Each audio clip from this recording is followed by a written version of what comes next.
परंपराम्। ओम 137 श्लोक। प्रकृति विकृति भिन्न शुद्ध बोध स्वभाव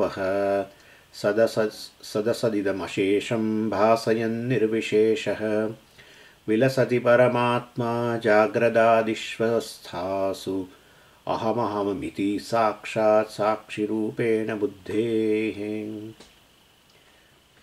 એટલે શંકરાચાર્યજી આ શ્લોકની અંદર બહુ મહત્વનો શ્લોક.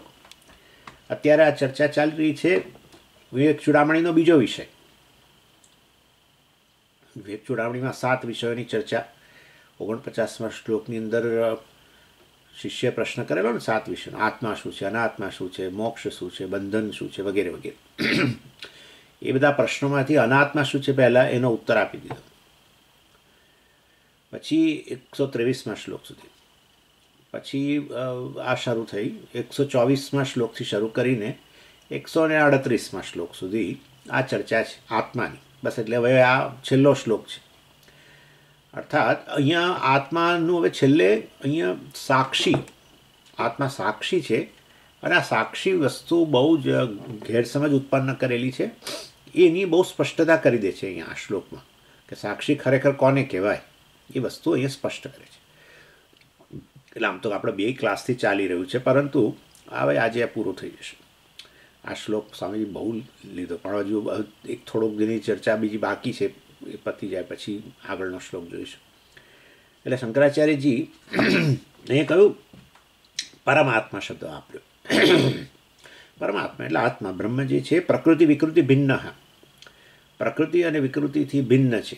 પ્રકૃતિ એટલે કારણ અને વિકૃતિ એટલે કાર્ય.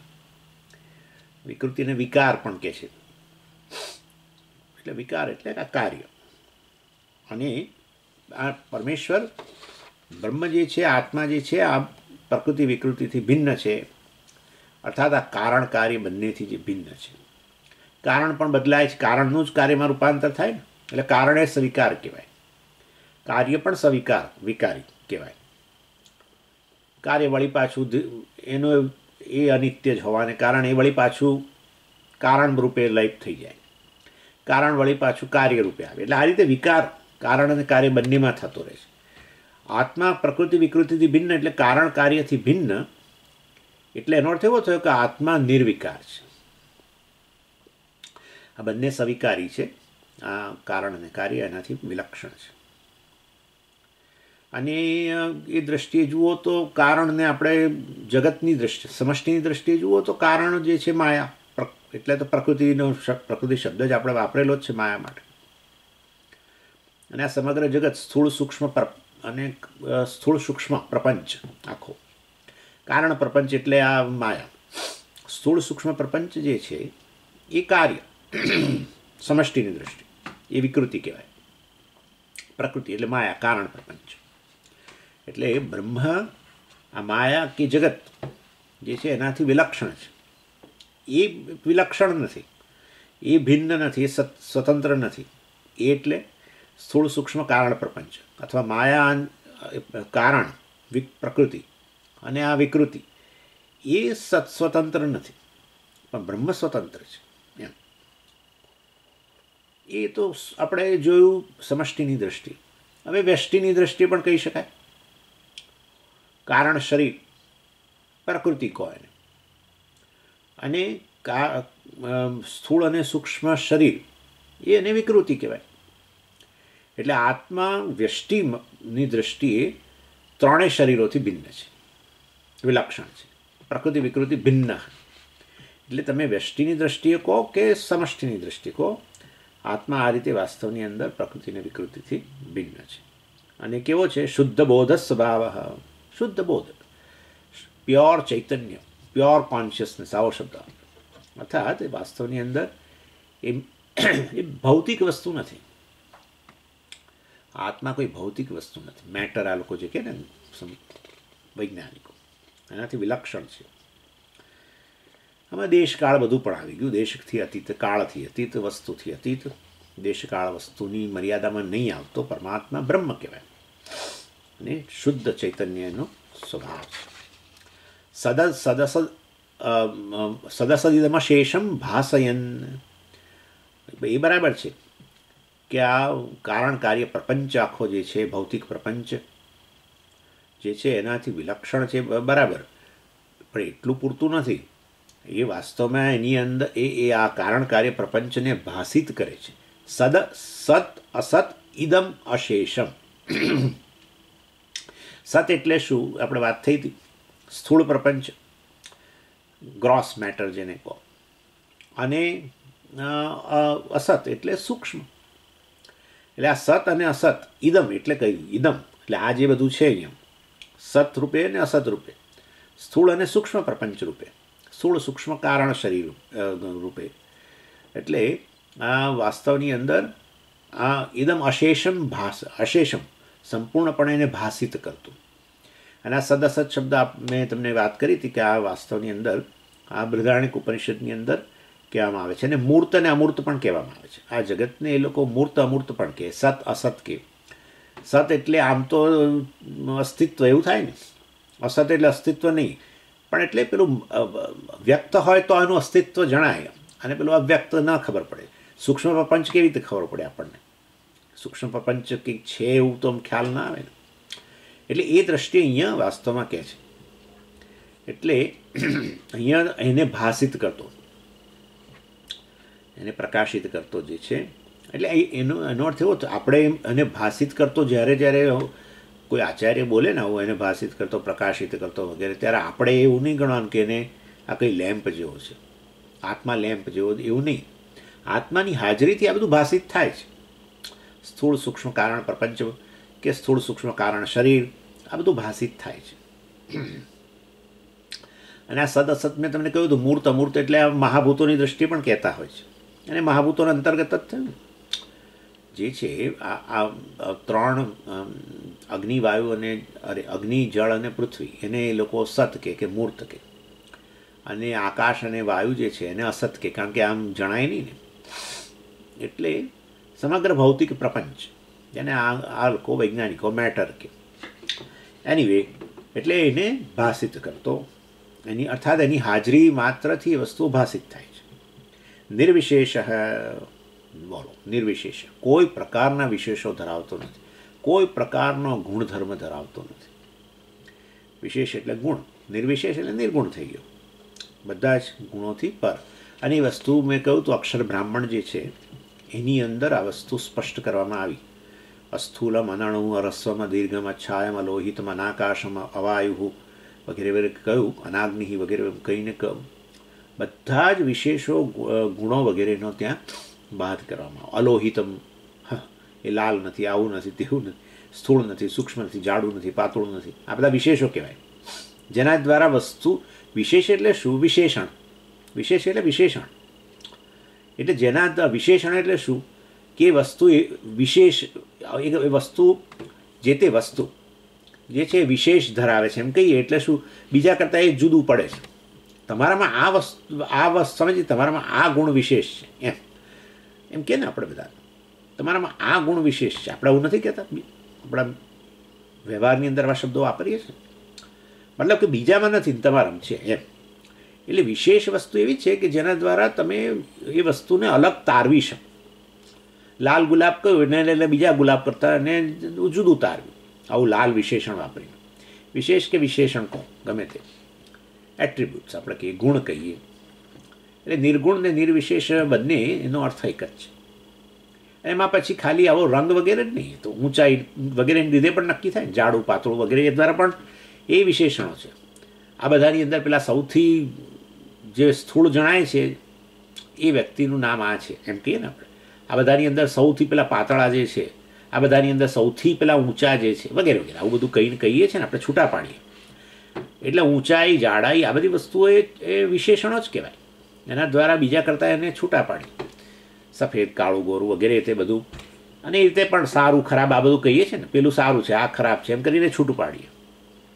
આ વ્યક્તિ દયાળુ છે, આ પેલો વ્યક્તિ બહુ ક્રૂર છે, એમ કરીને એ વ્યક્તિને બીજા કરતાં અલગ તારવ્યો. વિશેષ કે વિશેષણનું કાર્ય જ આ છે કે બીજા કરતાં અલગ તારવું. એના દ્વારા એ વસ્તુ બીજા કરતાં જુદી છે એવું નક્કી થઈ જાય.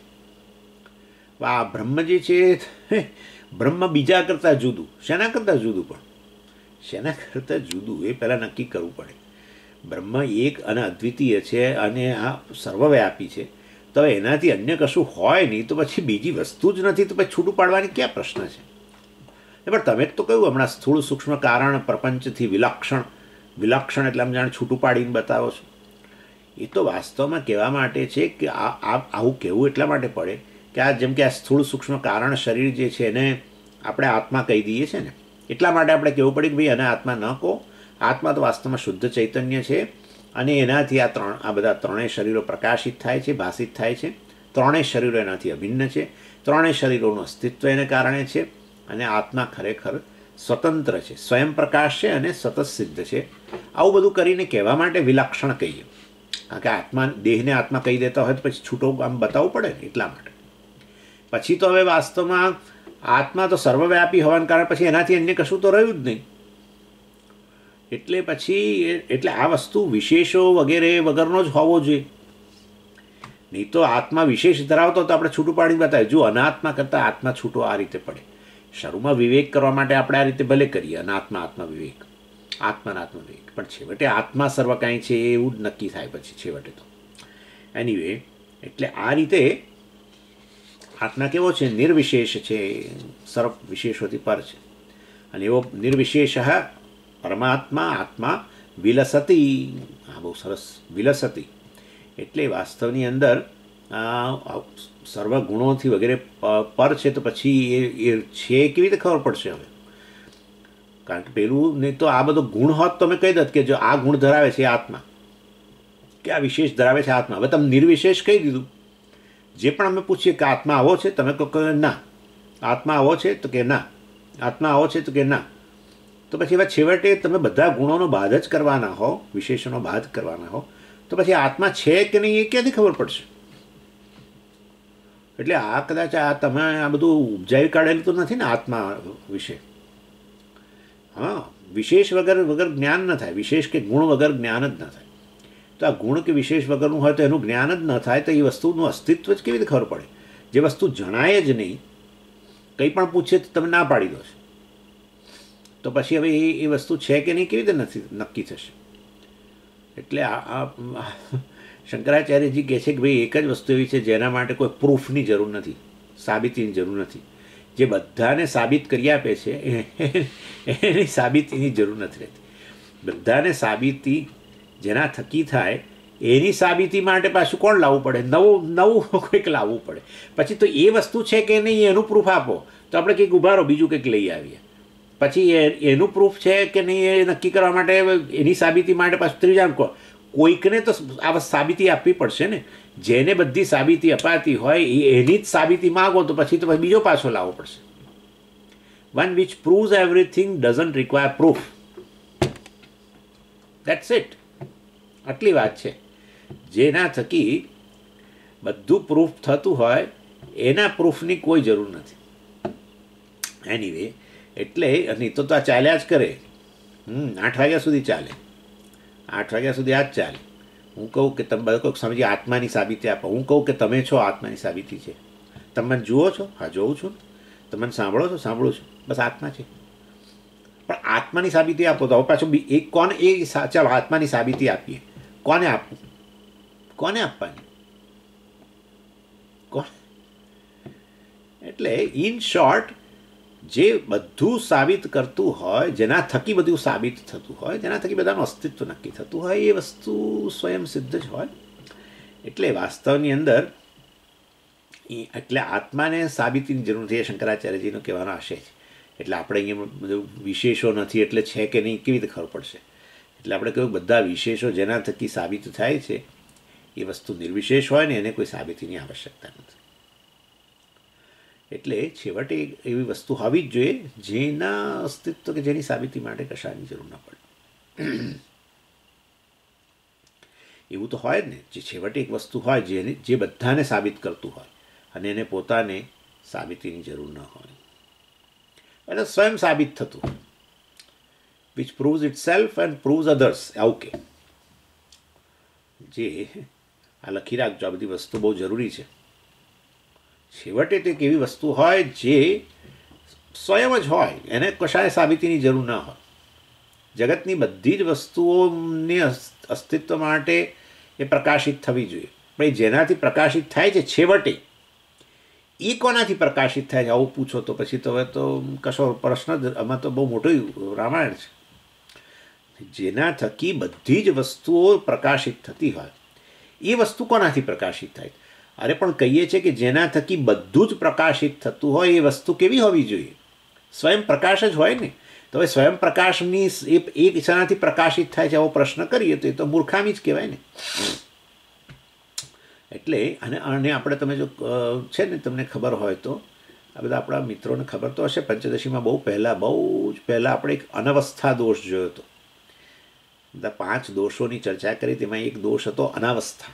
અનવસ્થા એટલે આ જે બધું જ સાબિત કરનાર આત્મા હોય તો આત્માની સાબિતી માટે આત્માની સાબિતી શેના થકી આપશો? એટલે આપણે કંઈક નવો આત્મા લાવવો પડશે, એ આ આત્માને સાબિત કરશે. પણ એ પેલો બી નંબર, આ એ આત્મા પેલો બી, હવે બી આત્મા છે કે એની સાબિતી આપો સ્વામીજી. સારું, તો હવે સી આત્મા લાવો જેના થકી આ બી આત્મા સાબિત થાય. પછી ડી લાવો, પછી 8 વાગ્યા સુધી આ જ ચાલશે. પ્રુવર, હજુ પ્રુવર જ પ્રૂવ નથી થતો તો પછી બાકીનું શું? આને અનવસ્થા કહેવાય. અને આ દોષ છે. એવું ના હોય. છેવટે એવી વસ્તુ હોય જેનાથી બધું સિદ્ધ થતું હોય. બધી જ વસ્તુઓ પ્રકાશિત થતી હોય જેનાથી એ વસ્તુ સ્વયં પ્રકાશ હોય. એને પ્રકાશિત કરવા માટે અન્યની જરૂર ન પડતી હોય. એ સ્વયં પ્રકાશ હોય, સ્વયં સિદ્ધ હોય. એટલે વિલસતી આ જે ક્રિયાપદ વાપર્યું એનો અર્થ આવો થાય છે, સ્વયં પ્રકાશતી. અર્થાત જે સ્વયં પ્રકાશે છે જે સતત સિદ્ધ છે. સિદ્ધ એટલે એનું અસ્તિત્વ સ્વયં. જે વસ્તુ સ્વયં પ્રકાશ હોય ને એનું અસ્તિત્વ સ્વયં જ હોય. જે વસ્તુ છે એ જ ભાસતી હોય એવું પણ કહીએ છીએ. અર્થાત જે સ્વયં ભાસતી હોય એ સ્વયં એનું અસ્તિત્વ નક્કી થઈ જાય. આ વસ્તુ મારા આંખથી ભાષિત થાય છે, બરાબર? આ બાજુ લાવવી પડશે. આ વસ્તુ મારી આંખથી ભાષિત થાય છે, એ સ્વયં ભાસતી નથી. મારી આંખથી ભાષિત થાય છે માટે કહું છું પેન છે. એટલે જે પરપ્રકાશ્ય હોય એનું અસ્તિત્વ પણ અન્યથી સિદ્ધ થતું હોય. સમજી ગયા? એટલે જે વસ્તુ મારી આંખથી પ્રકાશિત થાય છે, અર્થાત મારાથી ચેતનથી પ્રકાશિત થાય. ચાલો, ચેતનથી જે પ્રકાશિત થાય છે એ વસ્તુ પોતે કેવી હોય? જડ હોય. તો એ પ્રકાશે ત્યાર પછી એનું અસ્તિત્વ નક્કી થાય ને. મતલબ કે પ્રકાશ એટલે આ રીતે અજ્ઞાનનો વિષય બને એમ. પ્રકાશ એટલે ઘણા પાછા આવું હોય છે. પ્રકાશ એટલે તો સ્વામીજી તમે કહો છો આત્મા હું ચેતનથી પ્રકાશિત કરું છું એટલે પેલી લાઇટ અહીં છે એવી રીતે આ ચેતનનો પણ એક પ્રકાશ છે. એક જણે પૂછ્યું એમ સ્વામીજી એમાં પેલા ફોટોન વગેરે છે આવું કંઈ પૂછ્યું. એક જણ ભૌતિક પ્રકાશની વાત નથી, આ જ્ઞાન પ્રકાશની વાત કરીએ છીએ. અર્થાત જે જ્ઞાનનો વિષય બને. ચાલો, પ્રકાશ ભૂલી જવાનું. આ વસ્તુ જ્ઞાનનો વિષય બન્યો ત્યારે હું કહું કે પેન છે. પેન છે કેવી રીતે ખબર પડી? પેન જ્ઞાનનો વિષય બન્યો માટે કહું છું છે. એટલે જે છે એ જ્ઞાનનો વિષય બને, જે જ્ઞાનનો વિષય બને એ છે નક્કી થાય. એટલે જગતના બધા જ પદાર્થો આવા પ્રકારના છે જે જ્ઞાનના વિષય બને છે ને માટે એમનું અસ્તિત્વ નક્કી થાય છે. માટે આપણે એમ બોલીએ છીએ કે એમનું અસ્તિત્વ એ પેલા ચેતનને આભારી છે અને એ પ્રકાશિત થાય છે. અર્થાત આ જ્ઞાનના વિષય પણ શેના થકી બને છે? ચેતન થકી બને છે. હવે ચેતન પોતે જે છે એનું અસ્તિત્વ અને એને પ્રકાશિત કરનાર કોણ છે? એને જ્ઞાનનો વિષય બનાવનાર કોણ છે? તમે કહેશો પછી આ બીજો ચેતન જ લાવવો પડશે. જો એ ચેતન લાવશો તો આ ચેતન હવે ચેતન ન કહેવાય, શું કહેવાય? જડ થઈ ગયો. હવે સમજાય છે આ વસ્તુ? એટલે આ વસ્તુ સમજી લેજો ભાઈ. અને આ માટે ઈશ્વરને પ્રાર્થના કરવી હોય તો કરજો. આ તમે છો, આ તમારું સ્વરૂપ છે. તમારા થકી જગત ભાષિત થાય છે. ન તત્ર સૂર્યો ભાતિ ને ચંદ્ર તારા. હમણાં કહું છું, વાત કરું છું. અર્થાત તમે એવા છો કે જે સ્વયં ભાષિત થઈ રહ્યા છો. તમારા થકી બધું ભાષિત, તમારા થકી બધું જ્ઞાનનો વિષય બને છે. તમે જ્ઞાન સ્વરૂપ છો એટલે તો સત્યમ જ્ઞાનમ કહ્યું. અને જે વસ્તુ પોતે સ્વયં જ્ઞાન સ્વરૂપ હોય, સ્વયં ભાષિત થતી હોય એનું અસ્તિત્વ સ્વયં હોય. અને જે વસ્તુ જ્ઞાનનો વિષય બનતું હોય એનું અસ્તિત્વ પણ એ ચેતન દ્વારા જ નક્કી થતું હોય. ચેતન દ્વારા જ ભાષિત થાય, ચેતન દ્વારા જ્ઞાનનો વિષય બને અને ચેતન દ્વારા એનું અસ્તિત્વ નક્કી થાય. માટે આપણે કહીએ છીએ કે આ અનાત્મા જે છે એ આત્મા પર અસ્તિત્વ માટે આધારિત છે, આત્મા પર જ્ઞાનનો વિષય બનવા માટે આધારિત છે. માટે આખું જગત પરપ્રકાશ્ય છે. જળ જગત જે છે એ પરપ્રકાશ્ય છે એમ કહેવાય. અન્યથી એટલે આત્માથી પ્રકાશિત છે, આત્માથી જ્ઞાનનો વિષય બને છે. સ્વયં એ જ્ઞાન સ્વરૂપ નથી. જ્ઞાન સ્વરૂપ તો કેવળ ચૈતન્ય સ્વરૂપ કેવળ આત્મા છે. એટલે આ રીતે વિલસતી એટલે સ્વયં પ્રકાશ હતી. એટલે અને આ વિલસતી લખે છે ત્યારે આચાર્યના મનમાં હોવું જ જોઈએ. ન તત્ર સૂર્યો ભાતિ ન ચંદ્રતારકમ ધીમા વિદ્યુતો ભાંતિ કુતોયમ અગ્નિ તમેવ ભાંતમ અનુભાતિ સર્વમ તસ્ય ભાષા સર્વમિદમ વિભાતિ. એટલે આ મંત્ર જે છે આપણે આમ બોલીએ છીએ કર્પૂર આરતી વખતે, આમ તો આપણી શરમનો વિષય છે. એટલે આપણે લજ્જા પ્રગટ કરીએ છીએ એમાં તો ભગવાન આગળ. કેમ તો કહે છે કે વાસ્તવની અંદર એટલે આપને હે ભગવાન આપને ભાષિત કરવા માટે જાણે મેં પેલું કપૂર લીધું છે હાથમાં. વિચારો તમે. એટલે આ મંત્ર જે છે શાનું ડિક્લેરેશન છે? સેલ્ફ શેમ. વાસ્તવમાં દીપારાધન મંત્ર તમેવ ભાંતમ એટલે કુતોયમ અગ્નિ, અયમ અગ્નિ કુતઃ. આ અગ્નિ તે વળી એની શું વિસાદ છે કે આપણે ભાષિત કરે એમ કહેવાનો આશય છે. એટલે આ પ્રિસ્ટ જ્યારે આ દીપારાધનની અંદર આ કરતા હોય છે ને, ગર્ભગૃહની અંદર પેલો કર્પૂર લઈને જાય અને પ્રગટાવી અને દીવા અને પછી આમ ભગવાનને ભાષિત કરે. લો, પરમેશ્વરને ભાષિત કરે આ કર્પૂર દ્વારા. એટલે કહે છે કે એ ભગવાન હું વાસ્તવમાં હું આપને પ્રકાશિત કરવાનો આ પ્રયત્ન કરું છું. શેનાથી? આ બિચારું ગરીબડું કપૂર, એક ગોટી આટલી નાની, એનાથી પરમેશ્વરને ભાષિત કરવાનો પ્રયત્ન કરું છું. એ વાસ્તવની અંદર એ તો ખરેખર લજ્જાનો વિષય છે. પરમાત્મા વિલસતી એટલે કહેવાનો આશય એવો છે આપના થકી બધું જ ભાષિત થાય છે. મારું શરીર એ બિચારો એ શરમ અનુભવે છે. કોણ? એ આપણા પેલા પુરોહિત. આપણા થકી આ ગર્ભગૃહ ભાષિત થાય છે, આપણા થકી આપણું આ શરીર ભાષિત થાય છે, આપણા થકી મારું શરીર ભાષિત થાય છે, આપણા થકી મારી ઇન્દ્રિયો ભાષિત થાય છે, આપણા થકી આ બહાર ઊભેલા બધા કર્પૂર આરતીના દર્શન કરવા લોકો એ બધા ભાષિત થાય છે, એમની ઇન્દ્રિયો ભાષિત થાય છે. આપના થકી આ બહારનો અવકાશ, અંદરનો અવકાશ બધું જ ભાષિત થાય છે. જે મારા મનમાં છે તે પણ ભાષિત થાય છે, જે મારા મનમાં નથી અત્યારે એ ભાષિત થાય છે. આપણા થકી જ બધું ભાષિત થાય છે. મનમાં છે એટલું જ ભાષિત થાય છે એવું નહીં. મનની બહાર જ બધું બહુ છે. મનની બહાર છે કે જે મનમાં તો એ જ્ઞાનનો વિષય બને ધીરે ધીરે બધું. એટલે હોલની અંદર જ કેટલાક લોકો હોય તો આપણે કે આટલા જ લોકો છે પૃથ્વી પર, એવું તો થોડું છે. હોલની બહાર છે, એ લોકો હોલમાં આવ્યા નથી એટલું જ છે. બધા એક અવકાશને અંતર્ગત છે. છેવટે હોલની બહાર અંદર રહેલા છે એ બધા અવકાશને અંતર્ગત કહેવાય સ્વામીજી. હોલ એટલે હોલ સ્પેસ, એની અંદર જેટલા લોકો છે એ બધા અવકાશમાં છે. અરે ભાઈ, હોલની બહાર છે એ પણ બધા અવકાશમાં જ છે. એવી રીતે એક જ પરમાત્મા જે છે એની અંદર જ આ બધા રહેલા છે, માટે ભાષિત થાય છે આપોઆપ જ.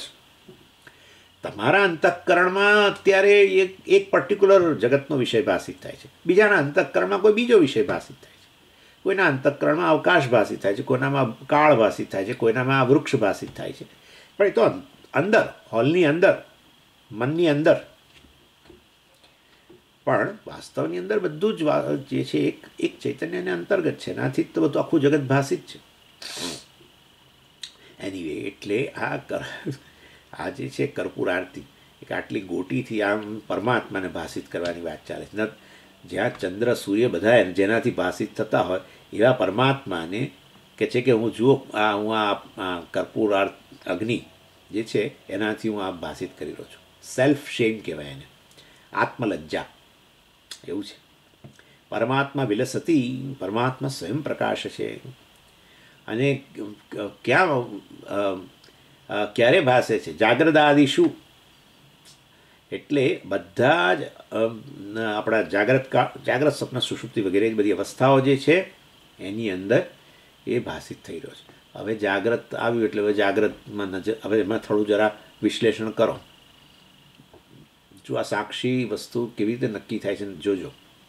આપણે કહીએ છીએ જાગ્રત સ્વપ્ન સુષુપ્તિનો સાક્ષી છે, પણ આ શું કરે છે લોકો ધ્યાનની અંદર આ પેલું મનમાં ચાલતું હોય ને એને જુએ, અને એ જોનારો હું વાસ્તવમાં એને સાક્ષી ગણે.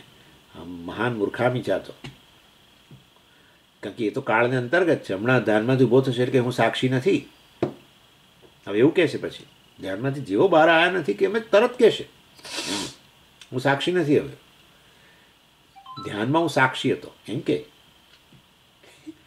એટલે વાસ્તવમાં એ કેવો થઈ ગયો? કાળને અંતર્ગત થઈ ગયો ને. કાળને અંતર્ગત થયેલો આત્મા છે. એટલે હવે સાક્ષી નક્કી કરવા માટે જરા જરા ધ્યાન આપો. આ જાગ્રત કાળની જાગ્રત અવસ્થા, જાગ્રદાદિશુ, જાગ્રત, જાગ્રતમાં ત્રણ વસ્તુ: જાગ્રત વિષયો, જાગ્રત સમય અને જાગ્રત દેશ. બરાબર છે? થઈ ગયું દેશ, કાળ અને વસ્તુ. સ્વપ્નમાં એ પ્રમાણે સ્વપ્ન દેશ, સ્વપ્નનો કાળ અને સ્વપ્નના પદાર્થો. અને પછી સુષુપ્તિની અંદર આ દેશ કાળ વસ્તુઓ બધી છુપાઈ ગઈ, અવ્યક્ત બની ગઈ, જાણે કે અંતર ધ્યાન થઈ ગયું જગત. આ ત્રણેય અવસ્થાને ભાષિત કરનારો છે, ત્રણેય અવસ્થાનો સાક્ષી. હવે જુઓ, જાગ્રતનો કાળ જે છે એ જાગ્રતના કાળનું અસ્તિત્વ શેનાથી નક્કી થાય છે, અથવા જાગ્રતનો કાળ શેનાથી ભાષિત થાય છે? આત્માથી. હવે ભાષિત થાય છે એ વસ્તુ કહેવાની મારે બહુ જરૂર નથી, જ્ઞાનનો વિષય બને છે. જાગ્રતનો કાળ તમારા માટે જ્ઞાનનો વિષય છે, એ તમે જાણો છો. અત્યારે જ આ તમને ખબર છે, સમયની તમને અંદાજ છે. જાગ્રતનું અવકાશ એ પણ તમારા જ્ઞાનનો વિષય છે ડેફિનેટલી. અને આ બધા જાગ્રતના જે પદાર્થો એ પણ બધા તમારા જ્ઞાનના વિષયો છે. કેટલાક મનની બહાર, કેટલાક મનની અંદર. મનની અંદર આવે એટલે આપણે જાણે જ્ઞાનનો વિષય બન્યો. મનની બહાર હોય ત્યારે આપણે કહીએ કે જ્ઞાનનો વિષય નથી, પણ એવું નથી હોતું. બધા કોઈ પણ વસ્તુ તમારા જ્ઞાનનો વિષય બની શકે છે. જે મનમાં આવે એ રીતે બને. એટલે મન દ્વારા એનું વિષયકરણ થયું, બરાબર, પણ આત્મામાં તો બધા રહેલા છે. એટલે એ રીતે દેશકાળ અને વસ્તુ, જાગ્રત, જાગ્રતના પદાર્થો, જાગ્રતનો સમય અને જાગ્રતનો દેશ, સ્પેસ, આ ત્રણેય વાસ્તવની અંદર ને ભાષિત કરનાર તમે. ના સમજી, હું નહીં, જાગ્રત પુરુષ. સારું, જાગ્રત પુરુષ, જાગ્રત પુરુષ આ ચેતન, બરાબર, છેવટે તો ચેતન ને. હા, ચેતન. જાગ્રત પુરુષથી આ ત્રણેય ભાષિત થાય. દેશકાળ વસ્તુ, જાગ્રત જગત, જાગ્રતના એટલે જાગ્રત જગતના પદાર્થો, જાગ્રત સમય, જાગ્રતનો દેશ, સ્પેસ. પછી તમે સ્વપ્નમાં ગયા, જુઓ હવે, બરાબર, જાગ્રત પુરુષ પણ જતો રહ્યો, જાગ્રતનો કાળ પણ જતો રહ્યો, જાગ્રતનો દેશ પણ જતો રહ્યો, જાગ્રતના પદાર્થો જતા રહ્યા. હવે જે આવ્યું સ્વપ્નનો કાળ, સ્વપ્નનો પદાર્થો અને સ્વપ્નનો દેશ. સ્વપ્નનો કાળ વાસ્તવની અંદર તમે જાણો છો જાગ્રત કરના કરતાં જુદો છે. જાગ્રતની આ લોકો આવું કંઈક કહે છે, મેં એવું વાંચ્યું છે, સાચું ખોટું ખબર નથી. આ લોકો એવું કહે છે કોઈ પણ સ્વપ્ન જે છે કંઈક 90 સેકન્ડ સુધી ચાલે, એવું કંઈક છે. 90 સેકન્ડ મેક્સિમમ એવું હોય છે. 90 સેકન્ડ, પણ 90 સેકન્ડ કોની? 90 સેકન્ડ જાગ્રત કાળની. પરંતુ ત્યાં જે છે સ્વપ્નની અંદર સમય બદલાઈ ગયેલો છે. જાગ્રતની 90 સેકન્ડ બરાબર સ્વપ્નની અંદર વર્ષો, સ્વપ્નના વર્ષો.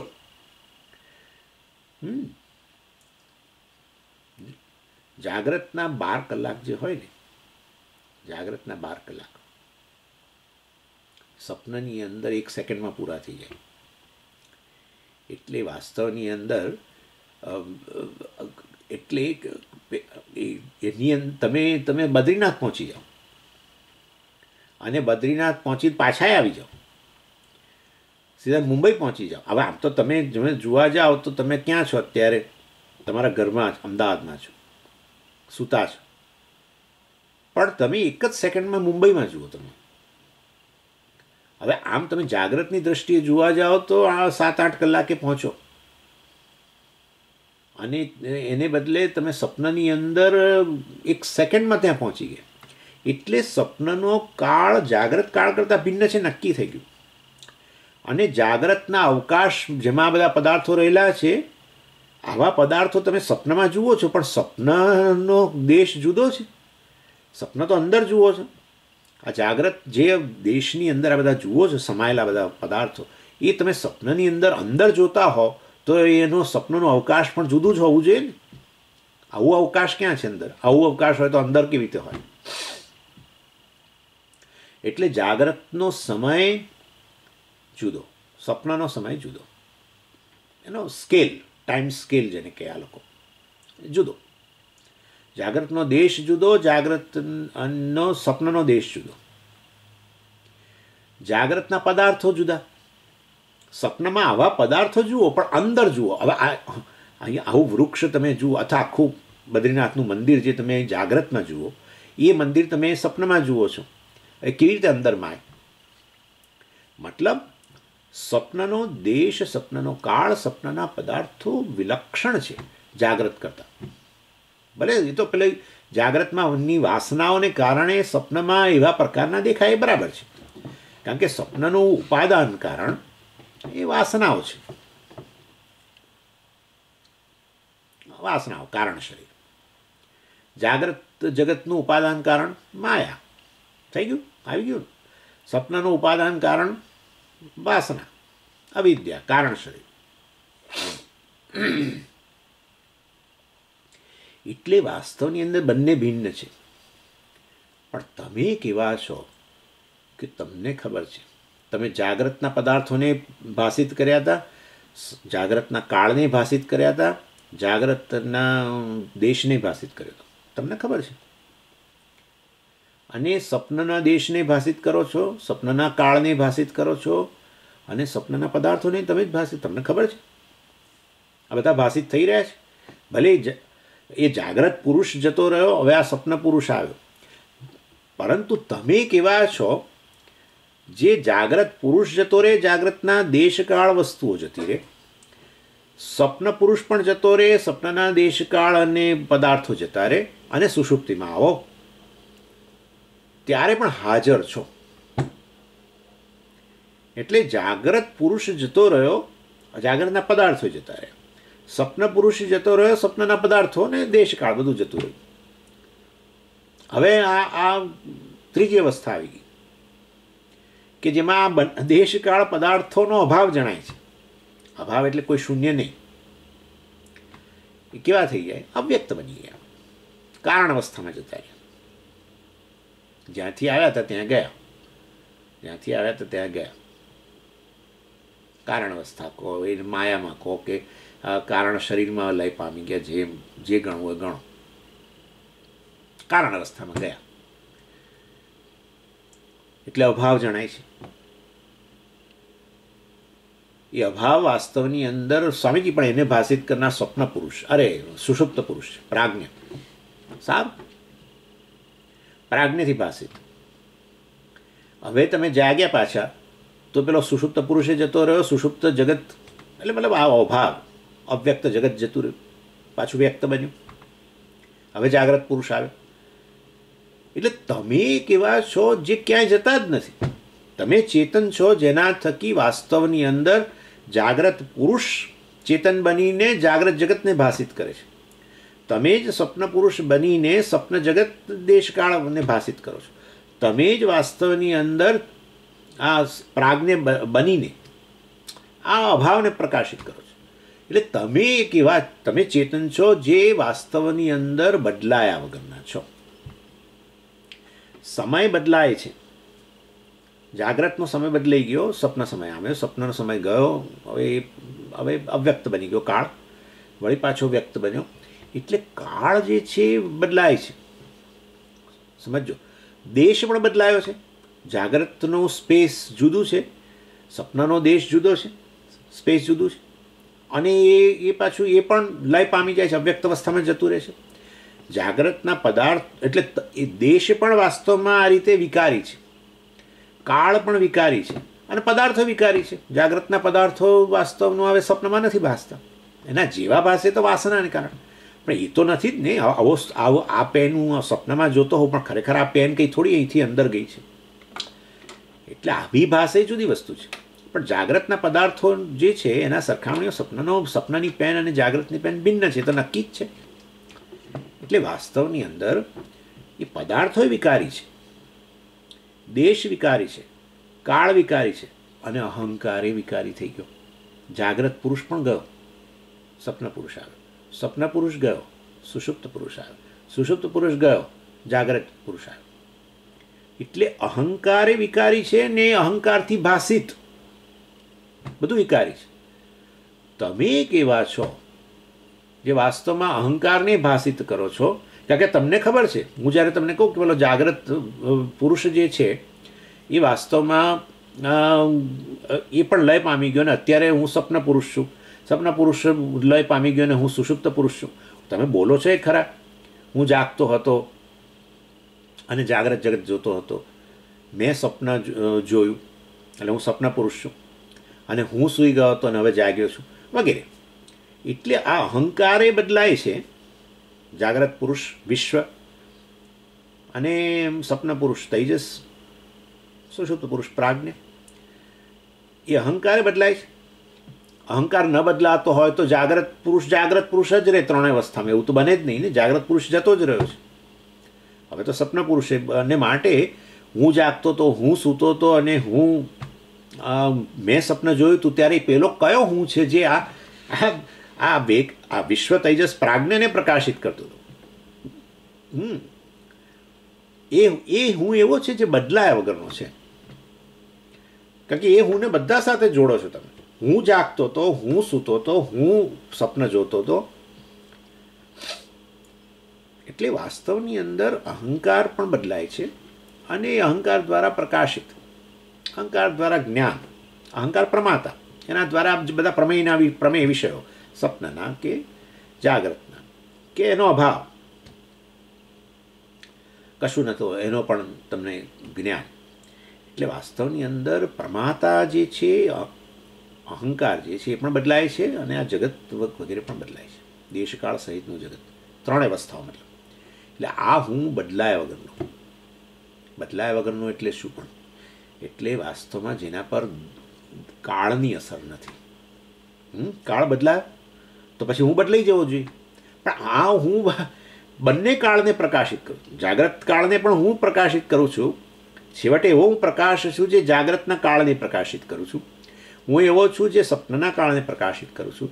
હું એવો છું જે હવે કાળનો અભાવ છે એને પ્રકાશિત કરું છું, એનો અનુભવ કરું છું, એને જ્ઞાનનો વિષય બનાવું છું. કાળના અભાવને, અવ્યક્ત કાળને કહો.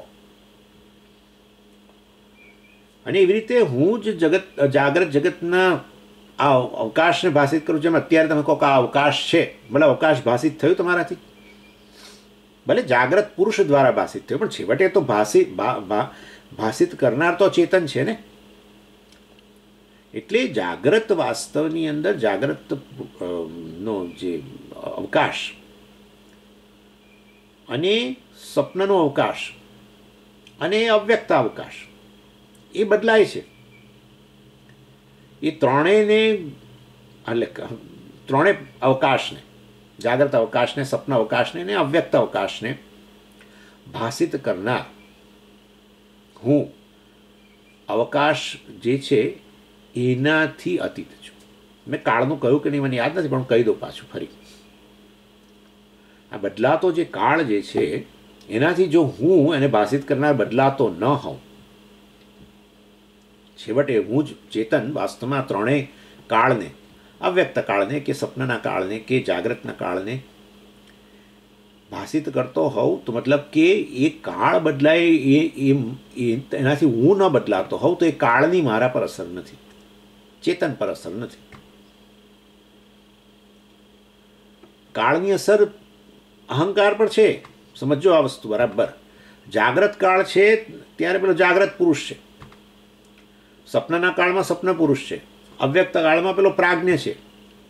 અહંકાર કાળને અંતર્ગત છે એટલે તો ત્રણ અવસ્થા અહંકારની, જાગ્રત પુરુષ, સપન પુરુષ, મતલબ એ એટલી અવસ્થા પૂરતો એ કાળે રહેલો. એટલે અહંકાર જે છે એ પણ કાળને અંતર્ગત છે. પણ હું વાસ્તવમાં જેના થકી અહંકાર ભાષિત થાય છે, જેના થકી વાસ્તવમાં અહમવૃત્તિ ભાષિત થાય છે, પ્રમાતા ભાષિત થાય છે અને આ પ્રમેયને પ્રકાશિત કરે છે. એ જાગ્રત પ્રમાતા, સ્વપ્ન પ્રમાતા કે સુષુપ્તનો પ્રમાતા. સુષુપ્તમાં હું તમને પ્રમાતા અહીંયા કહું છું, કારણ ઘણા લોકો મને કહે છે કે સ્વામીજી એવું નહીં, સુષુપ્તિમાં સમય તો રહે છે જ. એક જણે મને એવું કહ્યું, સુષુપ્તિમાં સમય જતો રહે છે એવું ના કહેશો. તમે સૂઈ ગયા ને પછી બહાર નીકળ્યા એટલે કાળ હતો જ નહીં એવું ના બોલો. કાળ તો છે, સારું છે, પણ કાળ બદલાય છે તો નક્કી થઈ ગયો, અવ્યક્ત બની ગયો. વ્યક્ત અવ્યક્ત બન્યો એટલે વિકારી થઈ ગયો. That's it. મારે તો આટલું જ કહેવું છે કે જો કાળ વિકારી હોય અને એ કાળની અહમ ચૈતન્ય પર અસર થતી હોય તો એ ચૈતન્ય બદલાવું જોઈએ. પણ હું તો આ ત્રણેય કાળને ભાષિત કરું છું. જાગ્રત કાળને ભાષિત કરું છું અને સપનાના કાળને ભાષિત કરું છું, અને હવે અવ્યક્ત કાળ છે એને ભાષિત કરું છું. હું એ અહમની વાત કરું છું. આ અહમનો લક્ષ્યાર્થ કહેવાય. અહમનો વાચ્યાર્થ અહંકાર, પ્રમાતા, વિશ્વ, તૈજસ અને પ્રાજ્ઞ, એ અહમનો વાચ્યાર્થ કહેવાય. પરંતુ ખરેખર જો નજર કરું તો ખબર પડે કે એ પ્રમાતા પણ બદલાયા કરે છે. જાગ્રતનો પ્રમાતા અને સપનાનો પ્રમાતા જુદા છે. એટલે અહંકારે વિકારી છે. તો આ પ્રમાતાને ભાષિત કરનાર કોણ છે છેવટે? આ બદલાયા વગરનો, જેના પર દેશની અસર નથી, કાળની અસર નથી. કાળ બદલાયો અને જો મારા પર ચૈતન્ય પર અસર થતી હોય, જે આમનો લક્ષ્યાર્થ છે એના પર અસર થતી હોય, તો વાસ્તવની અંદર હું બદલાઈ જવું જોઈએ. ભલે અહંકાર બદલાય, પણ એ અહંકારે બદલાઈ ગયો. જાગ્રત પુરુષ ગયો અને સપના પુરુષ આવ્યો, સપન પુરુષ ગયો ને સુષુપ્ત પુરુષ આવ્યો. ભલે ને હું કહું, પણ મને એટલી ખબર છે કે હું જ જાગતો હતો, હું જ સૂતો હતો, મતલબ હું એવો છું જે જાગ્રત પુરુષે નથી. સમજી ગયા? નહીં તો હું જાગ્રત પુરુષ આવું તો હવે સપનાની અંદર નવો હું આવવો જોઈએ. પણ મને આટલી તો મને ખબર છે, હું જ જાગતો હતો, હું જ સૂતો હતો અને હું સૂતો હતો અને મેં જ સ્વપ્ન જોયું. હવે એ હું કયો છે? જેને જાણે આ ત્રણેય અવસ્થાઓ સાથે કોઈ સંબંધ જ નથી. આરામથી સરકે છે એકમાંથી બીજામાં. આવું સરકે છે એટલે કહેવા માટે, આવું ગણતા નહીં કહેવાય કંઈક લપસણીમાં લાગે છે.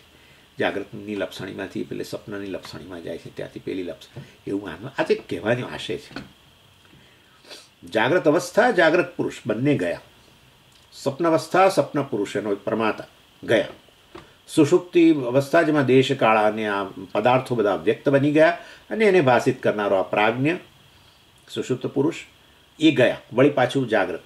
એટલે હું વાસ્તવની અંદર આ બદલાતો કાળ ત્રણેય અવસ્થાઓમાં એની અસર વગરનો, સમજો આ વસ્તુ, એની અસર બદલાતા કાળની મારા પર અસર નથી, બદલાતા કાળની અહંકાર પર અસર છે જરૂર.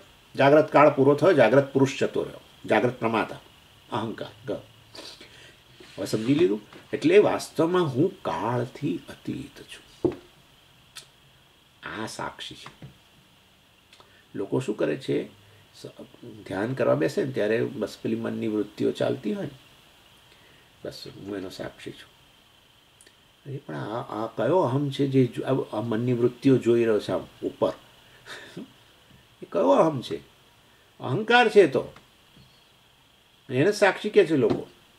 બહુ અમેઝિંગ વસ્તુ છે. એટલે જ પછી બહાર નીકળીને ધ્યાનમાંથી એમ કે હવે હું સાક્ષી ન રહું. હવે સમજી ગયા તમે?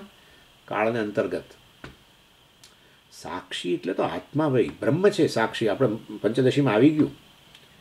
બ્રહ્મને જ વાસ્તવમાં અહીંયા આ વ્યષ્ટિની દ્રષ્ટિએ આ ત્રણેય અવસ્થાનો સાક્ષી કયો.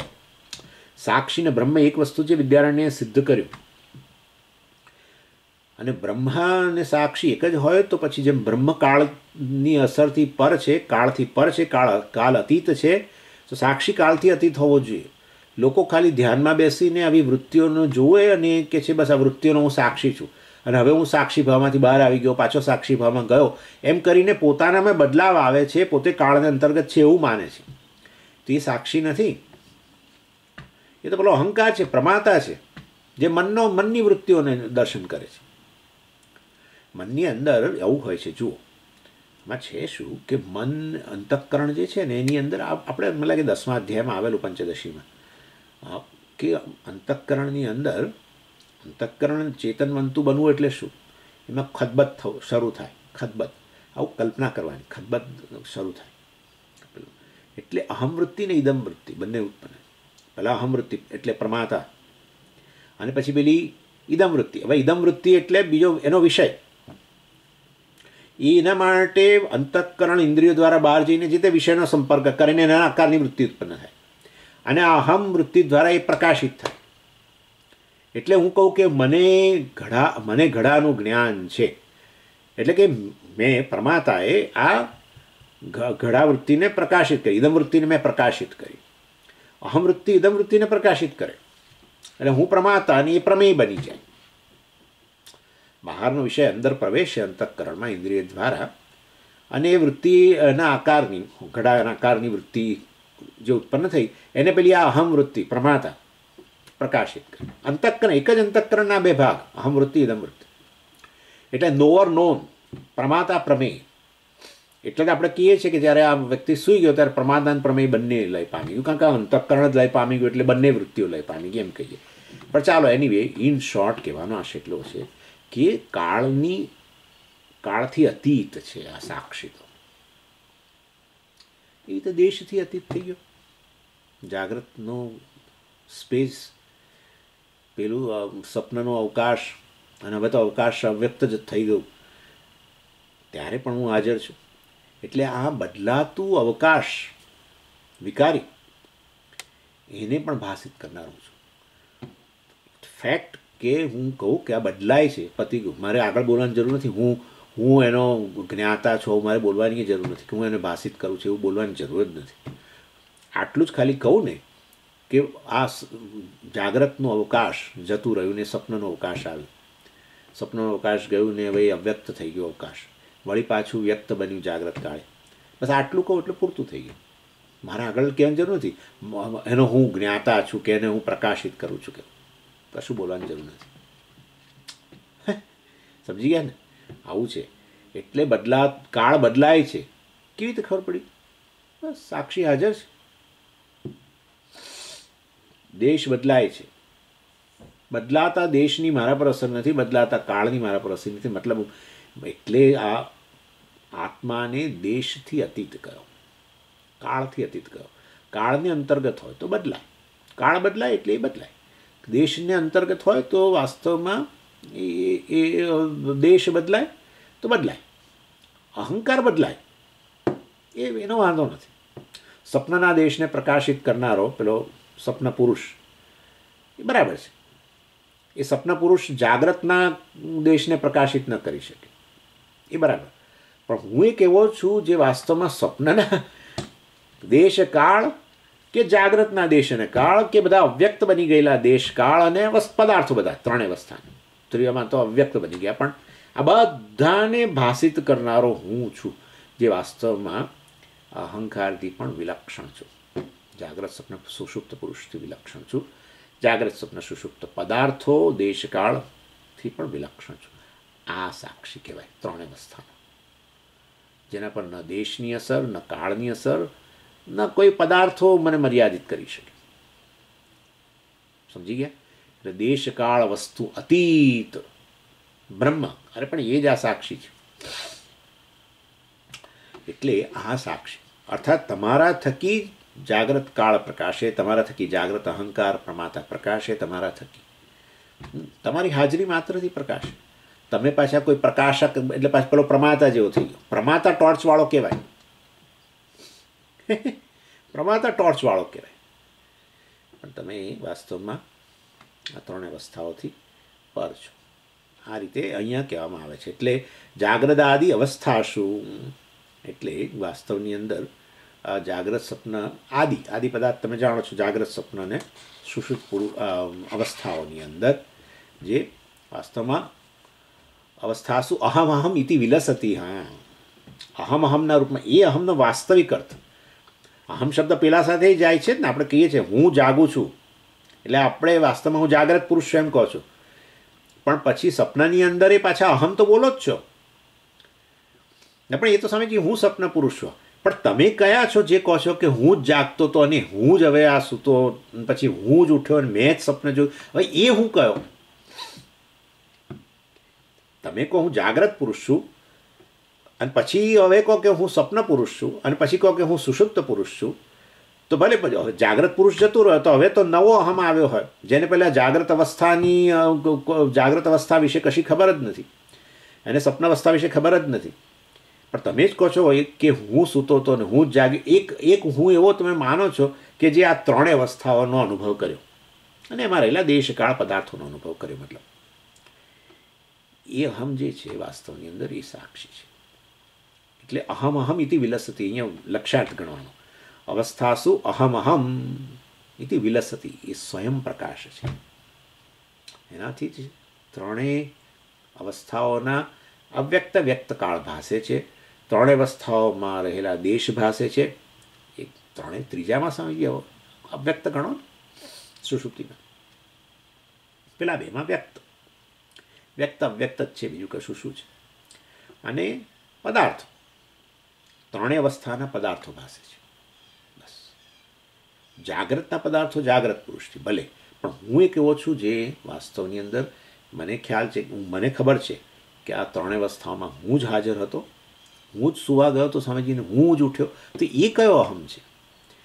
હું જ સુવા ગયો અને હું જ ઉઠ્યો, એ કયો અહમ છે? જે એને આ કન્ટિન્યુટી છે આ પ્રકારની. એટલે એને ત્રણ અવસ્થાઓનું જ્ઞાન છે, એને આ ત્રણ અવસ્થાઓનો સાક્ષી કહેવાય. અને એમાં બધું ગણવાનું.